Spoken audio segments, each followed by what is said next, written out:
In mid-October, farmers, ranchers, and educators will have the chance to learn more about genomics at the DNA Technology in Beef Cattle Conference. Nebraska Extension beef genetics specialist Matt Spangler discussed the role of that sector with us this week on campus. We began by talking about genomic selection.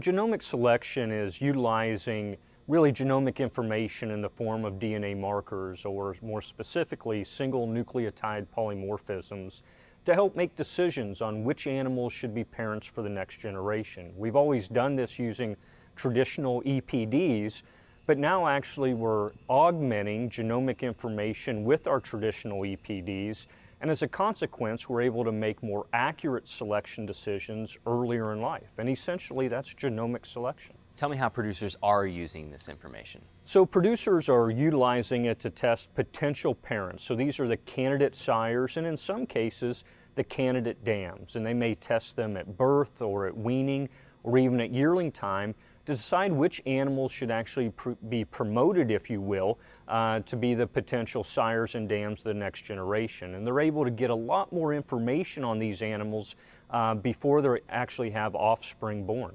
What are the real benefits of genomics or using it? So really it's increasing the accuracy of an animal's EPD very early in life. So if we think about a trait such as a carcass measurement, like marbling for instance, we may have an ultrasound measurement on a parent, but we'll never actually have a real carcass measurement. And so we can use genomics to get more information on that animal before they have offspring, and that again allows more accurate decisions earlier in life, which also decreases the generation interval and allows for faster genetic progress. We'll talk about the conference you have coming up in a second, but this information in general, how can producers learn more about it? Where can they find more? You know, this is something that's continually evolving, and for seed stock producers it's critical to stay informed. There are several informational websites. One is, of course, the UNL beef production website, beef.unl.edu. But there are others centered on beef cattle genetics. ebeef.org is one meant for producers and beef cattle extension personnel to learn about genetics and genomics in general. And I'd also point people to beefefficiency.org, a project designed to create genetic selection tools for improved efficiency using genomic information. One more broad follow-up here. How rapidly is the role of genomics changing, or just the general role it plays in the operation? You know, really these tools became widely available to beef cattle producers in terms of implementing it in our routine genetic evaluations in 2010. And since then, we have close to 12 beef breed associations that are now utilizing this information routinely. So although I would say it's not become completely pervasive yet, it is certainly playing a very critical role. And I think it will continue to become more important in the future.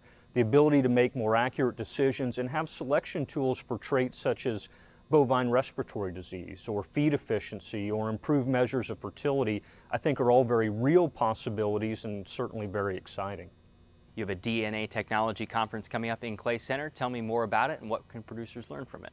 Right, that meeting is October 17th in Clay Center at the U.S. Meat Animal Research Center.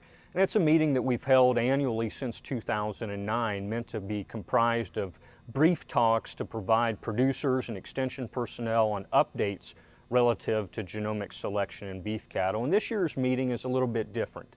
It's going to be a full day meeting starting at 9 o'clock and ending at about 4:30 that afternoon. We're going to start off with talks centered on some of the large USDA grants focused on BRD susceptibility, fertility, and feed efficiency, all of which we're trying to develop genomic tools to select for. And then we're also going to talk about the current status of these tools, genomics in general, in beef cattle selection programs, and kind of serve as a refresher in some cases about exactly how these tools are developed and how they're used. So I would encourage seed stock producers, commercial producers, and also extension personnel to attend this meeting and get those updates.